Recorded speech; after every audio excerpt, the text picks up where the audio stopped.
Buenas tardes a todos y a todas desde Brasil, en Alagoinhas, la ciudad interiorana, cerca de dos horas más o menos de la capital, Salvador. Y hoy es el número uno de nuestro podcast llamado de Diálogo Uneviano. Podcast Diálogo Nubiano es un proyecto de laboratorio de la radio web del programa de podcast del posgrado en crítica cultural de la Universidad del Estado de Bahía, UNEB, Campus 2 en Alagoinhas. Este espacio fue creado con el propósito de fomentar diálogos interdisciplinares que enriquezcan nuestros estudios, nuestras prácticas y reflexiones académicas, promoviendo una escucha atenta a las voces que construyen alternativas para un mundo más justo y solidario. Soy Washington Santos, doctorando del programa de posgrado en crítica cultural y orientado por la profesora doctora María de Fátima Berenice da Cruz. Mi investigación de doctorado investiga la economía solidaria y la autogestión como alternativa de trabajo en comunidades, con enfoque en la construcción de formas colectivas, democráticas y sostenibles de organización del trabajo, especialmente en territorios periféricos y de base comunitaria. Además, formo parte del GEREO, Grupo de Estudios en Resiliencias, Educación y Lenguajes, donde actúo también como coordinador de relaciones internacionales, promoviendo articulaciones académicas y sociales orientadas a la construcción de un mundo más justo y resiliente. Nuestro podcast se ha consolidado como un espacio de intercambios fundamentales sobre la economía solidaria, explorando sus potencialidades, desafíos y caminos posibles frente a las contradicciones del mundo contemporáneo. Y hoy tenemos el honor de recibir a un invitado muy especial que es José Luis Corallo. Pido a Dios que la pronunciación Corallo esté correcto. Y Está muy uno bien. de los mayores exponentes del tema en toda América Latina. Es con gran satisfacción que recibimos hoy al profesor José Luis Corallo, economista argentino y referencia indiscutible en los estudios sobre economía solidaria social en nuestro continente. Corallo es doctor en ciencia regional por la Wharton School de la Universidad de Pensilvania y tiene una trayectoria académica marcada por su compromiso con la construcción de alternativas económicas más inclusivas, sostenibles y democráticas. Actualmente, corrija mi profesor, es profesor emérito de la Universidad Nacional de General Sarmiento, perfecto, y Sí. en Argentina, y director académico de la maestría en economía social. Su actuación se extiende a diversas universidades y centros de investigación en América Latina, con contribuciones notables en los campos de autogestión, trabajo cooperativo y democratización de la economía. Con más de 30 libros publicados, alrededor también de 150 artículos científicos, Corallo es una voz imprescindible para quienes estudian o militan por un modelo económico alternativo al capitalismo tradicional.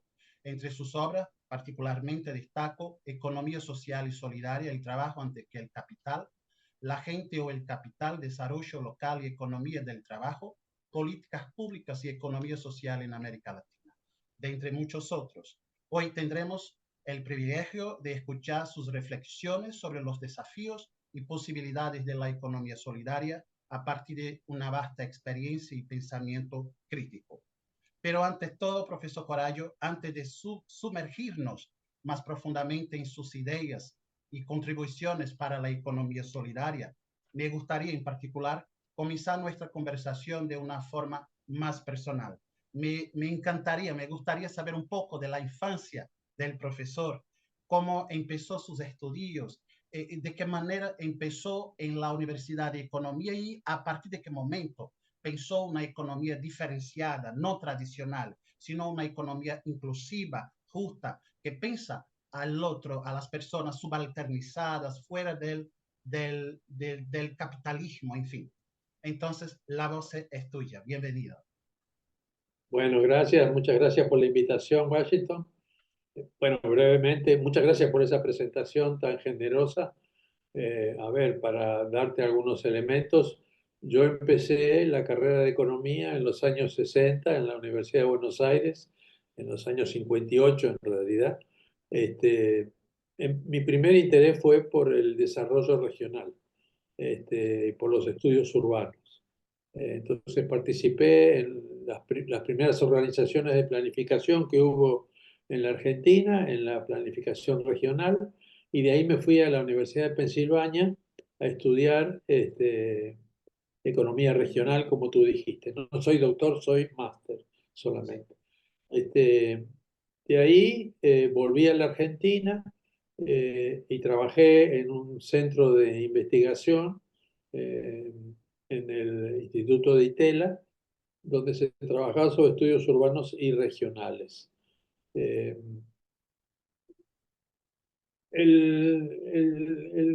mi camino se bifurcó, a ver, fui director del Departamento de Economía de la Universidad Nacional del Sur, que fui como organizador de un departamento de economía. Sí, sí. Volví al Instituto de Itela y de ahí me tuve que ir por el golpe militar. Entonces me fui a México a seguir trabajando sobre problemas urbanos y regionales. Siempre tenía una visión crítica de la planificación real, que eran más bien libros que planificación efectiva, no participativa en general, y tenía una visión de la importancia de evitar el centralismo de las capitales y tener que desarrollar las periferias. Ahora, cuando estaba en México, me cansé de ser académico y decidí irme a Nicaragua, a donde estaba la Revolución Sandinista, que estuve ahí 5 o 6 años, y ahí cambió mi vida, ese fue mi giro. Ahí vi cómo se podía pretender por lo menos transformar una sociedad con una visión progresista, revolucionaria, digamos, en algún sentido. Eh, de ahí me fui al Ecuador, donde trabajé nuevamente en investigación con movimientos sociales urbanos. Eh, y del Ecuador me vine a la Argentina a organizar la Universidad General Sarmiento, participar en la organización, y ahí empecé a desarrollar con otro grupo esta idea de la economía social y solidaria. Eh, Como digo, en todo, siempre tuve una posición progresista, crítica del sistema capitalista. Eh, Me vinculé con movimientos, pero no de una manera muy intensa, siempre vivía en el mundo académico, hasta que estuve en Nicaragua, como digo. Eh, Aquí podría, si te parece, definir qué entendemos por economía social y solidaria, como comienzo de la conversación Sí, más sí. sobre el tema. Perfecto. Este, ¿Por qué llamamos economía social? Porque normalmente se habla de la economía. Bueno, hoy es hegemónica en el mundo, en las universidades, la enseñanza de la economía ortodoxa, la economía que es la base de la propuesta neoliberal. Sí, incluso aunque el neoliberalismo está en crisis en algunos lados, su hegemonía en el campo académico todavía sigue. En muchas universidades de la Argentina se sigue enseñando esa economía y la macroeconomía keynesiana. Entonces la llamamos economía social para explicar que no queremos, como quiere el neoliberalismo, que la economía de mercado, porque eso es lo que llaman economía, se separe de la sociedad, se libere de la intervención política, la intervención social, sino que afirmamos, siguiendo a Polanyi, que la economía es una construcción por la sociedad. Entonces, la sociedad construye la economía, no es que la economía es un desarrollo natural, como dicen los neoliberales, y que el fin de la historia será cuando todo sea una economía de mercado, sino que hay idas y vueltas, a veces el mercado predomina, otras veces el Estado, otras veces la sociedad, y desde ese punto de vista la sociedad es fundamental. Ahora, la sociedad no siempre es buena, la sociedad Sí, puede ser muy conflictiva, puede ser muy aristocrática, digamos, y entonces la palabra solidaria que agregamos es que estamos aplicando un principio ético, no somos cientificistas, positivistas, digamos, sí, sí. que solo describimos la realidad, sino que esto es parte de un proceso de cambio y el sentido de ese proceso de cambio es una sociedad solidaria. una sociedad que tiene el principio ético de reproducir la vida y desarrollar la vida de los seres humanos y de la naturaleza en las mejores condiciones posibles, y no la acumulación y el lucro. Y que eso necesita personas solidarias, hombres solidarios, grupos solidarios, cooperación más que competencia. Bueno, ese es un poco el sentido de la economía social solidaria. Entonces, dentro de esto podemos conversar de lo que tú quieras Sí, sobre esta materia. perfecto. Es un buen empiezo la distinción que ha hecho acerca de la economía social y solidaria. Perfecto. Completamente distinto de lo que se propone hacer la economía del capitalismo, ¿no? Profesor, tenemos acá algunas preguntas en el total de 10, donde la primera es que en su obra Economía Social y Solidaria, el trabajo antes que el capital, menciona que la economía solidaria busca una reorganización de la economía, integrando diferentes formas de organización, como cooperativas, asociaciones y mercados solidarios. Le pregunto, ¿cómo se articula esta propuesta con la lucha contra las desigualdades sociales y la exclusión del mercado capitalista en contextos como, por ejemplo, de Brasil, Argentina? Ya. Bueno, para empezar a aclarar que la propuesta de la economía social solidaria, tal como yo la entiendo, no es en sí misma eh, una lucha contra las desigualdades y la exclusión del mercado. Eh, Perdón, es en sí misma eso. Sí, No es una alternativa al capitalismo, es así, una propuesta de transformación dentro del capitalismo contra la exclusión y contra la desintegración social que produce el neoliberalismo en este momento y el capitalismo en general. Aunque ha habido etapas del capitalismo, como fue el desarrollismo, que han sido más bien integradoras de la sociedad. Pero cuando desde los 70 empieza el neoliberalismo, empieza a desintegrar la sociedad, a hacerla más jerárquica y a hacer que el trabajo, por ejemplo, en América Latina hay una enorme cantidad de trabajo no asalariado con derechos. Este, entonces, hay una propuesta de hacer que el trabajo, que es el principal integrador social, sea potenciado, sea reconocido como la principal fuerza social y no visto como un insumo más, que es lo que hace la economía neoliberal, y que la naturaleza no sea vista como un insumo, sino como un ecosistema vivo que tiene sus propias leyes y que tiene que ser respetado, restituido cuando lo utilizamos para producir. Esto es en lucha contra la hegemonía del neoliberalismo, que ha depreciado el valor del trabajo, que está en este momento con la revolución tecnológica, la cuarta revolución tecnológica, expulsando el capital, el trabajo, por todos estos sistemas informatizados, robots y ahora la inteligencia artificial. Y buscamos una mayor igualdad social. Esto en particular se ha dado a comienzos de este siglo en Brasil y en Argentina, pero también y con más fuerza en Bolivia, en Ecuador y en Venezuela. Y podemos ver ejemplos de Brasil y de Argentina, si quieres, de cómo esto ha funcionado. sí, sí. Perfecto, perfecto, profesor. Profesor, usted argumenta que la economía solidaria debe ser este movimiento visible al neoliberalismo y al modelo capitalista. Pero, ¿cómo podemos garantizar que las iniciativas de economía solidaria se vuelvan sostenibles sin caer, mira, en la trampa del asistencialismo y la precarización de las relaciones laborales, especialmente en países latinoamericanos? Bueno. Bueno, en primer lugar, te reitero lo que dije antes de que esta propuesta no es una alternativa inmediata al capitalismo como sistema. O sea, Sí, cuando el socialismo tenía el socialismo real y las experiencias de Cuba, la Unión Soviética u otros estaban vigentes y había lucha en América Latina por una propuesta socialista, se creía que se tenía un sistema institucional listo, que era el de la planificación descentralizada, que se aplicó en Cuba.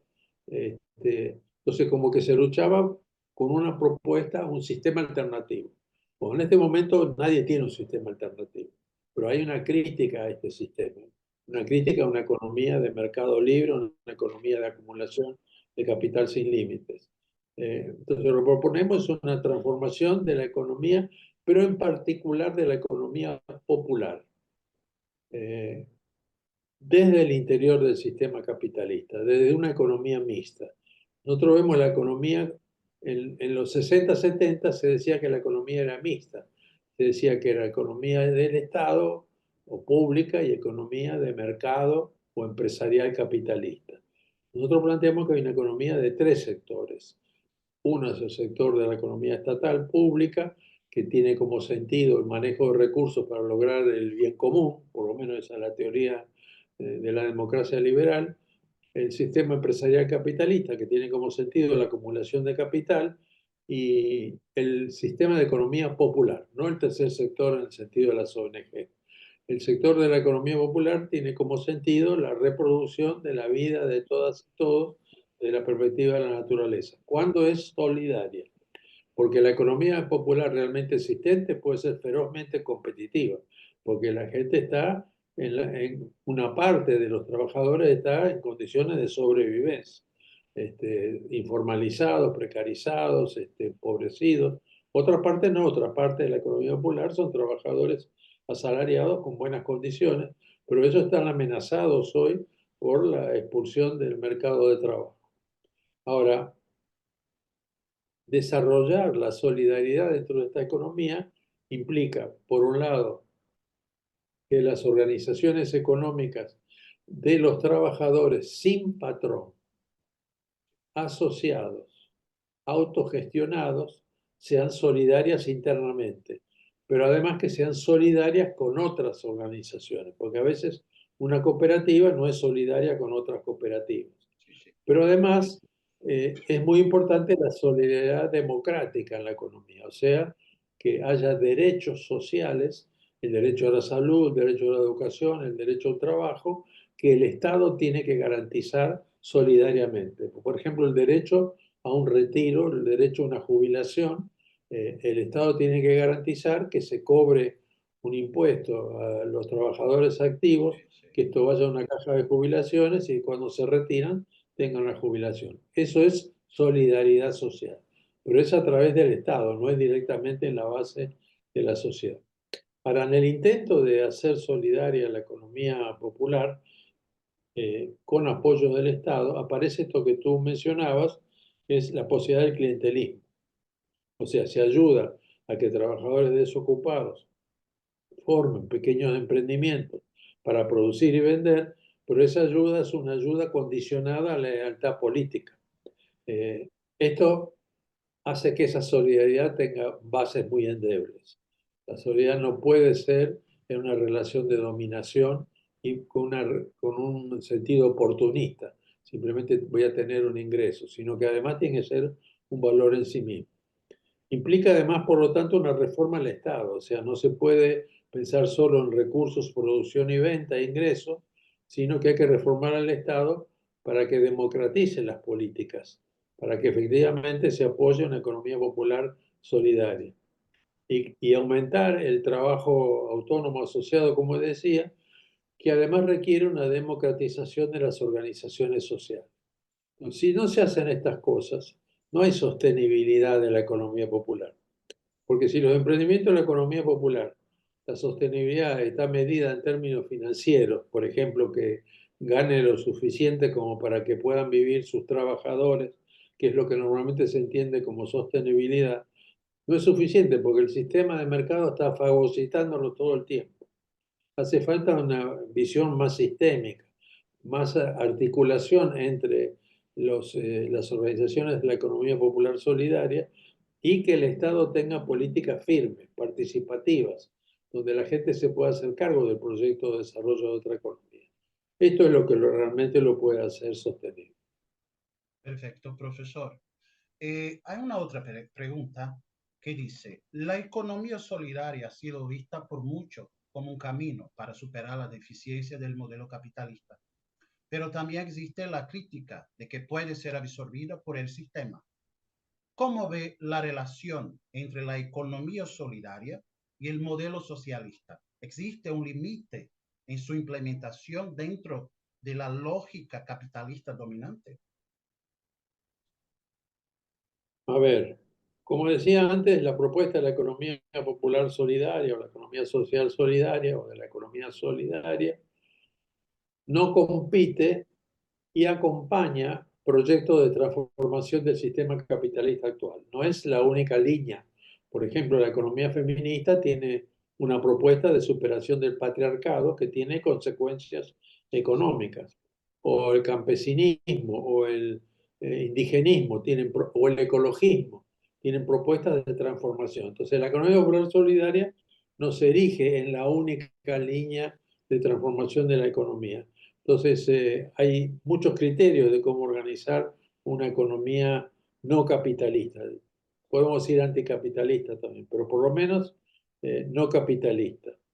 Eh, Ahora, esto implica desde la economía desarrollar otras relaciones de producción, como por ejemplo las cooperativas que tú mencionaste varias veces, pero también redes, ¿no? Sí, sí. Y también gobiernos democráticos, participativos, que redistribuyen recursos.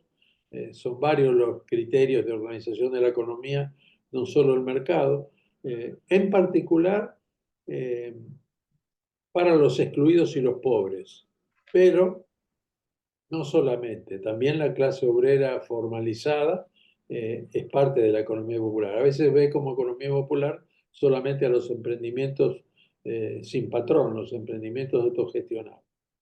Para el socialismo, cuando estaban en acción, ahora están con problemas, los proyectos nacional populares como el de Bolivia, Ecuador, Venezuela y también Argentina y Brasil. eh, yo participé en un proyecto donde recuerda que Ecuador, Bolivia y, Brasil, y Venezuela hablaban del socialismo del siglo XXI. Entonces, en ese proyecto armamos equipos de investigación en todos estos países preguntándonos qué era el socialismo del siglo XXI, que no era el del siglo XX. Es decir, no era el socialismo real que se experimentó desde la Unión Soviética o el mismo de Cuba, que era un socialismo donde el Estado era fundamental y planificador en función de resolver las necesidades de la gente, pero con una visión productivista, por ejemplo, no respetuosa de la naturaleza. Entonces, el socialismo del siglo XXI fuimos perfilándolo como un socialismo no estatista, no homogeneizador, o sea, que admitía la diversidad de formas, que no veía, por ejemplo, a las formas campesinas como atrasadas, como se vio en Nicaragua en algún momento, pero después se superó esa visión, o como fue visto en Cuba al comienzo, o las cooperativas, verlas como una forma alternativa, que no es lo que el socialismo estatista veía. Ahora, sí hay límites, sí, siempre hay límites de lo posible. Lo que se trata es de correr los límites, ¿sí? No de tratar de realizar una utopía, pero sí de ir corriendo los límites orientados por una visión utópica de una sociedad mejor, de una economía más equitativa, más igualitaria, más solidaria. Para esto requiere convicción y voluntad de quienes impulsan ese proyecto de otra economía, que tienen que ser los mismos trabajadores de la economía popular solidaria, organizados entre sí y con otros movimientos sociales, con la convicción de que se puede cambiar la economía. Porque lo que hace la hegemonía neoliberal es decir, esta economía es lo único que hay. No hay alternativa, decía la Margaret Thatcher. Entonces la gente se acomoda como puede. Entonces hace falta un proyecto que vaya corriendo los límites. Ese proyecto es una proyección a futuro de algo que creemos posible, pero hay que trabajar para que sea posible. Este, Y ahí hay un problema que hay que mostrar la eficacia de esa propuesta porque la gente no va a responder a ese proyecto como que una vanguardia lo propone y le va a seguir, sino que tiene que mostrar que le ayuda, ayuda a resolver sus necesidades, que genera una vida mejor. Y además acá es importante que esa propuesta no sea traicionada por los dirigentes, como pasó lamentablemente en Nicaragua, ¿no? El movimiento sandinista ahora se ha convertido en una dictadura. Entonces, es importante que esa propuesta socialista sea una propuesta de socialismo democratizador, de un Estado con Estado, por supuesto, pero un Estado descentralizado, con participación popular y con democracia. Esas son condiciones para que se pueda desarrollar y enfrentar a la lógica capitalista que es de oligopolización económica, de dominación política. Perfecto, profesor. Pienso yo, mi sentimiento es de que con estas respuestas, con estas palabras, nosotros podemos pensar que la economía solidaria se desarrolla de manera autónoma y eficaz, sin caer en el asistencialismo y en las trampas de las políticas tradicionales, ¿no? Te Sí. pregunto, en un contexto de intensas transformaciones tecnológicas y precarización del trabajo, ¿cómo ve la economía solidaria promoviendo una valorización del trabajo?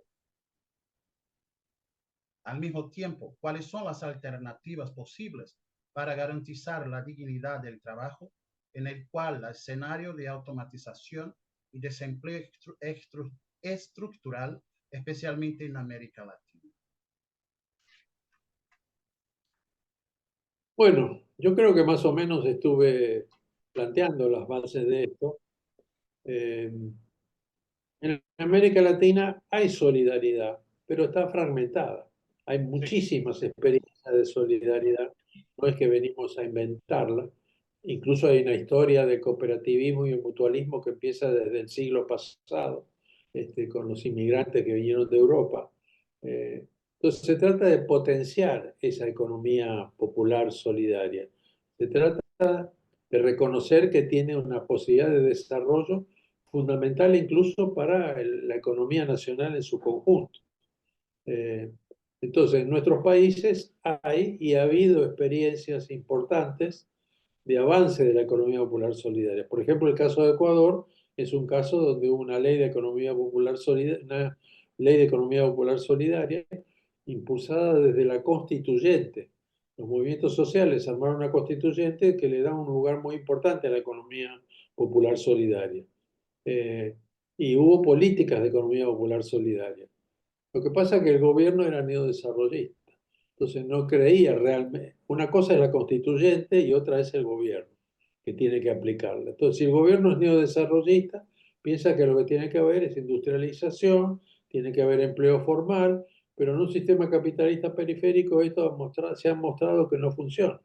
Entonces, aunque hubiera el mandato, si no se desarrollaba la economía popular y lo que había era extractivismo, por ejemplo, de petróleo, lo mismo pasó en Bolivia, aunque en menor medida, se hablaba de la economía comunitaria en la constituyente, pero por ejemplo se quería seguir, porque los precios estaban altos, seguir explotando el petróleo en las zonas selváticas y los indígenas se oponían. O sea que no se respetaba el mandato popular. Por eso la política es tan importante.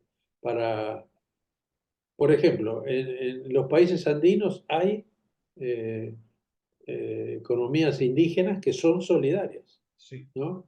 En Argentina y en Brasil hay una historia de cooperativismo y de mutualismo que son solidarios. Bueno, en Brasil hay una historia indígena importante también, ¿no? Afrodescendientes con los quilombos que ustedes tienen, que también hay solidaridad. Entonces, el asunto es reconocer eso como parte de la economía, no verlo como algo marginal, y que tiene un enorme sí, sí, potencial, apoyarlo. Y esto implica transferirle recursos, transferirle tecnología, legalizar esa actividad que a veces está en la ilegalidad, eh, y tiene que ser asumido por movimientos sociales.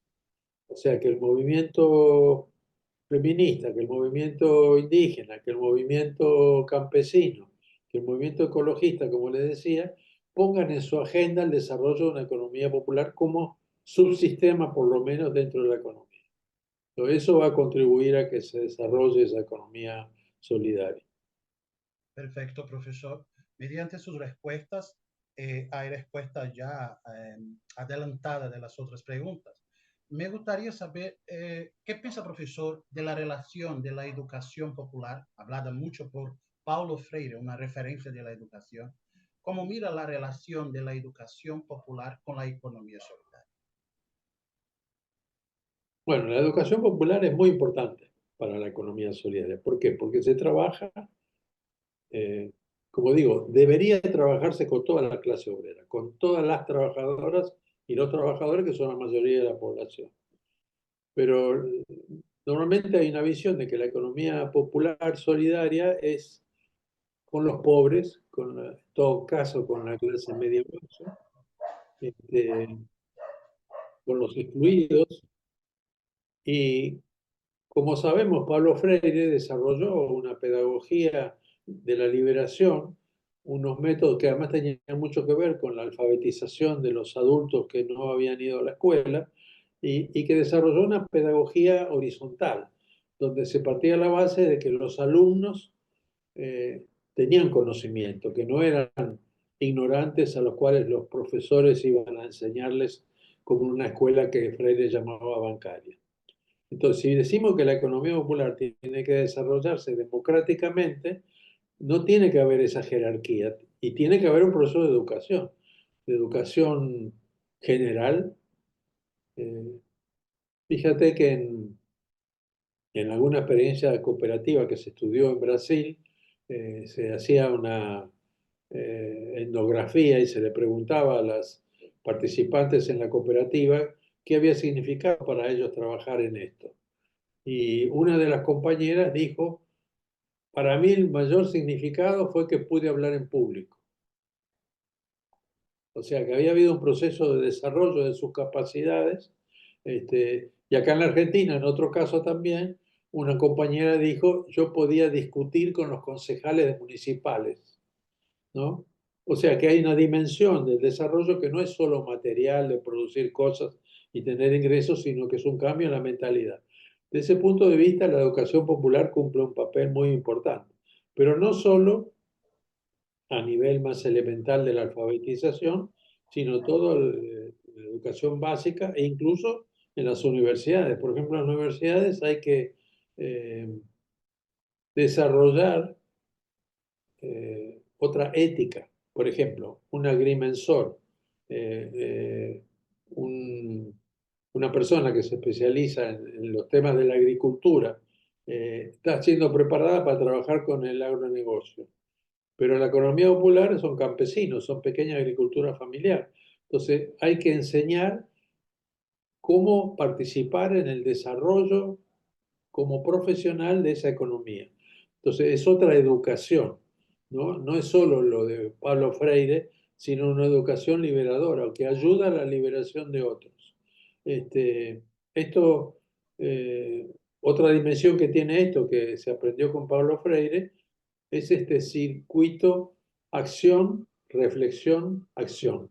O sea, no solo hay un problema, entonces actúo para resolverlo, sino que reflexionamos colectivamente sobre lo que hicimos, lo que podíamos hacer mejor, qué otras metas nos podemos plantear, actuamos, volvemos a reflexionar, o sea, que haya una dimensión de pensamiento importante, pensamiento crítico en el proceso. Entonces, en esto, la, Freire, que no solo hablaba de la alfabetización, sino de la liberación, es un gran autor que nos acompaña. Perfecto, profesor.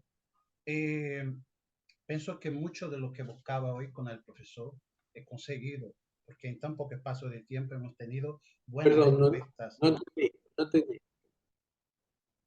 no entendí lo que decías. Estoy a decir que estoy muy contento, porque mucho de lo que debería yo hacer de preguntas, muchas ya han sido contestadas con mucho loor, ¿no? Con mucho gusto.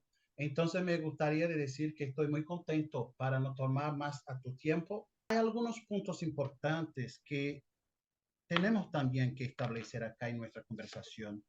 Me gustaría que hablase algo que tienes en la mente que es importante también fijar acá en nuestra conversación acerca de la economía solidaria. Bueno, ¿qué podría decir? Estamos trabajando en esto desde hace 20 años. Se ha ido extendiendo la idea de la economía solidaria como alternativa a la economía competitiva neoliberal. Yo veo que es una opción real, que es una, como se llama, utopía real, Sí, sí, que no es una utopía falsa, eh, y que es una propuesta alternativa al neodesarrollismo, porque a veces los gobiernos progresistas o los movimientos progresistas lo que quieren es volver a lo que había antes del neoliberalismo. Pero el mundo ha cambiado, el capital se ha globalizado, se ha financiarizado, este, ahora se ha digitalizado con las redes sociales y con la inteligencia artificial. sí, Y no podemos seguir planteando la industrialización como único camino. Por supuesto que hay que industrializar, por supuesto que hay que urbanizar, pero esto no está resolviendo la necesidad de la gente, que es el sentido de la economía para nosotros. La economía tiene sentido para resolver la necesidad de la mejor vida de la gente y no para que unos pocos acumulen. Entonces, esta es una propuesta política, pero es una propuesta cultural también. Justamente por importante, eso sí, sí, el neoliberalismo hoy, sobre todo en la versión extrema como tenemos en la Argentina, que es el anarcocapitalismo, plantea, usando a Gramsci, que hay que hacer una lucha cultural contra el progresismo.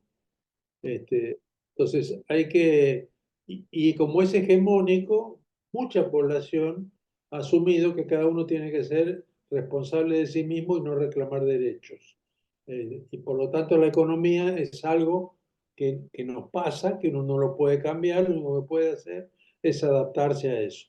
Bueno, esa lucha cultural es una lucha política, porque tiene que haber sujetos que empujen en esto, no pueden ser intelectuales universitarios, y esto, como digo, implica movilizar o acompañar la movilización de la extraordinaria, del extraordinario movimiento feminista, del movimiento indígena que ha renacido, eh, anticolonialista, del ecologismo, pero también los movimientos tradicionales, como los sindicatos, que están muy adecuados al sistema capitalista y a negociar lo que a veces son privilegios de los trabajadores bien ubicados. Eh, Acá hay que luchar también contra la estigmatización de la economía de los sectores más pobres, porque los sectores medios y medios altos que han logrado sí, sí, ubicarse, que están logrando en este mundo sobrevivir, no quieren que se gasten sus impuestos, lo que pagan de impuestos, en sustentar actividades de los sectores más pobres que ellos consideran que no son actividades económicas, que son improductivas. Bueno, entre otras cosas hay que hacerlas más productivas de lo que son, ¿no? Pero ahí hay una lucha cultural, porque incluso puede pasar que los mismos sectores pobres se ven, se le plantea esta alternativa y dicen, no es una buena alternativa, yo quiero un patrón, quiero alguien que me dé órdenes, me pague, me garantice un ingreso. Entonces, de ahí la lucha por valores, la lucha cultural, la lucha por otra visión del mundo y de lo posible es fundamental. Y recursos, que el Estado tiene que redistribuir. Por ejemplo, en Brasil, el MST, que ocupa tierras ociosas para producir, pero tiene problemas de legalización de esto y a veces es reprimido por las fuerzas policiales, le ha reclamado a Lula desde el primer gobierno que haga reforma agraria y Lula no la ha hecho. Donde se trata solo de redistribuir ingresos como el Bolsa Familia, sino que hay que redistribuir la tierra, hay que hacer que haya acceso a la tecnología. Entonces, bueno, ustedes tuvieron la experiencia de Unitrabalio, que es importante, 80 universidades que decidieron apoyar a los emprendimientos de economía solidaria, como lo llaman en Brasil. Nosotros lo llamamos popular solidaria. eh, y el asunto era poner a disposición de los trabajadores que querían emprender, que habían inventado algo y querían implementarlo, conocimiento tecnológico, infraestructura. Entonces, que las escuelas técnicas transfieran conocimiento es un activo muy importante para la economía popular. Mira la relación, ¿no?, que es muy grande entre emprendedorismo, economía solidaria y todo lo que hablaste acá, la importancia de la educación, la importancia de la valorización de la economía situada, local. Entonces, todo esto es muy importante. Mira cómo me encanta a todo esto. Profesor, ¿tienes condiciones de darnos algunos ejemplos de economía solidaria que dieron cierto en América Latina, en Argentina, por ejemplo, Brasil, que conoces, en fin? Sí, claro. Bueno, en primer lugar, hay una enorme cantidad de experiencias solidarias Así, que están perdidas, que hay que sistematizarlas, reflexionar y aprender de ellas. Pero a mí me gustaría mencionar algunas que han logrado escala y así, sostenibilidad. Bueno, para empezar, las empresas recuperadas en Brasil y en Argentina, que es un movimiento importante. Son empresas quebradas, fraudulentamente muchas veces, que la toman los obreros y las hacen trabajar con tecnologías importantes, ¿no? Rearman la cadena de crédito, de proveedores y de mercados, y las pueden gestionar perfectamente. Es decir, que ahí tenemos una experiencia y duran, ¿no? Son duraderas. Y algunas son grandes. sí, Hay experiencias como la Unitraballo que mencioné antes, que es parte de la economía popular solidaria. O sea, la economía popular solidaria tiene instituciones, organizaciones como las universidades, si se incorporan a este proyecto. Eh, Hay experiencias como el Banco Palma, que tienen ustedes en Brasil, sí, que eh, a partir del trueque y de la emisión de una moneda social, esta moneda social no solo funcionó dentro de los que participaban en el intercambio solidario, sino que fue aceptada por la prefectura. Fue aceptada como pago de impuestos. Ahora, ¿qué hacía la prefectura con esa moneda? Contrataba a la economía solidaria para hacer, por ejemplo, catering en- a los trabajadores eh, de la prefectura o a las escuelas que estaban a cargo de la prefectura, este, o para atender, qué sé yo, tareas de mantenimiento de la ciudad. Entonces ese dinero lo usaban y volvía a la economía popular, pero ahora además está siendo aceptado por los comerciantes. Es decir, que ahí hay una experiencia duradera de creación de una moneda social autónoma de los reales, por ejemplo, que es una experiencia que ya tiene muchos años de duración. Hay experiencias como la vía campesina, que es global, o sea, que son los campesinos planteando otra relación con la tierra, otra relación con la naturaleza, organizándose para luchar en ese sentido.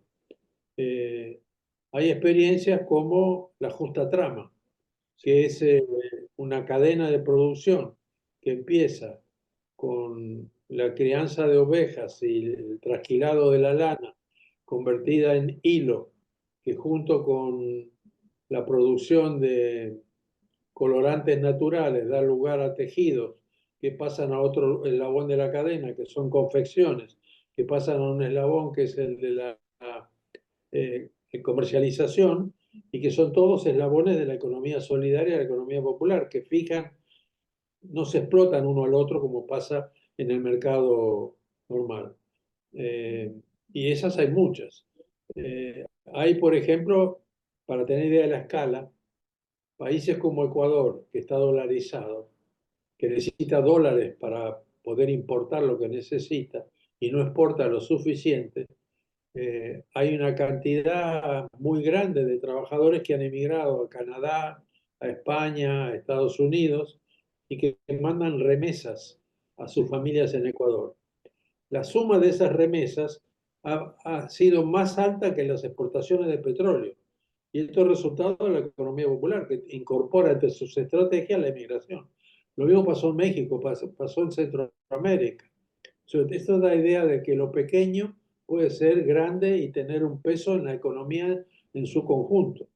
Este, la, en Lima hubo una experiencia importante hace ya bastantes años de personas que quisieron, ciudadanos que quisieron ocupar tierras para urbanizarse. Y el gobierno militar de entonces dijo, no, los vamos a reubicar en una parte del desierto limeño. Usted sabe que en Lima no llueve, entonces tiene una gran parte que es desierto. Entonces empezaron a urbanizarse con la ayuda de arquitectos de una ONG, diseñaron una urbanización, zonas de residencia, zonas de recreación, zonas de producción, y la fueron construyendo, autoconstruyendo, diseñaron un sistema de transporte para ir a la ciudad, los que iban a trabajar a la ciudad, y hoy esa urbanización tiene 800.000 habitantes. O sea, mire la escala que tiene y obviamente se sostiene. Y se autogestiona porque tiene su propio municipio, que antes no tenía. Entonces es un ejemplo importante de cómo se puede hacer una urbanización completa desde la autoconstrucción de la economía popular. Otro ejemplo muy destacado es la red Linux, que es una red de programadores de sistemas informáticos Sí. global, ¿no? Hay gente en Brasil, hay gente en Argentina que participa, donde cada uno va resolviendo algún problema de programación y lo pone a disposición de los demás en relaciones de reciprocidad. O sea, no lo patenta, no lo vende, sino que lo pone a disposición gratuita de los demás y toma de las resoluciones de problemas de los demás el conocimiento. Esto, por ejemplo, en el caso de la Argentina le ha hecho la vida imposible a Microsoft, porque el sistema Linux fue adoptado por muchas oficinas de gobierno porque era Sí. gratuito. Y esto es economía popular solidaria, son trabajadores calificados, ¿no? Pero que tienen relaciones de reciprocidad, no relaciones de competencia, no relaciones de propiedad privada apropiada por el que descubre algo. Entonces, y son experiencias globales en ese caso. Las redes de comercio justo, ¿no? Donde compradores de ingresos europeos le compran a comunidades latinoamericanas, de Centroamérica o de Colombia, por ejemplo, y compran café a un precio mayor que el del mercado global, porque esto sostiene la vida de esas comunidades, es solidario, ¿no? Y es una red que ya tiene décadas de existencia. Entonces hay mucha experiencia de economía solidaria global, nacional, válida. Comprendo, profesor. Eh, ¿Algún punto acerca de la economía solidaria que el profesor José Luis Corallo piensa que es importante acá dejar también hablado para nosotros? Bueno, he ¿Algún dicho punto varias que no se cosas. habló? ¿Cómo?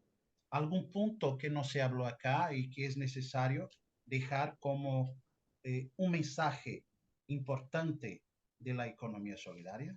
Sí. A veces se plantea la disyuntiva, el dilema entre el papel del Estado y el papel de la sociedad. Eh, Como decíamos, a veces las políticas públicas son clientelares, ¿no? A veces son de corta duración, porque la sostiene un gobierno, cambia el gobierno y ya no hay la política, entonces la gente se queda como colgada, digamos. Sí, sí. Entonces hay a veces un rechazo al Estado y se dice, tenemos que organizarnos nosotros desde la sociedad.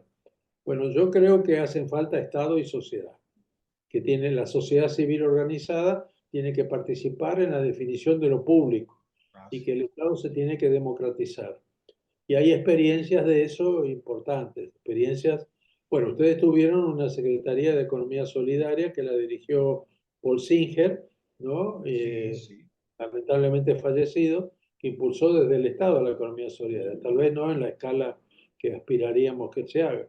En Argentina también ha habido experiencias de ese tipo, un movimiento organizado de trabajadores de la economía popular, tuvo representantes en el gobierno con el gobierno anterior, pero ahí tenemos un caso, cambió el gobierno y ya desapareció esa instancia. Pero han demostrado que pueden definir políticas, porque saben cuáles son los problemas.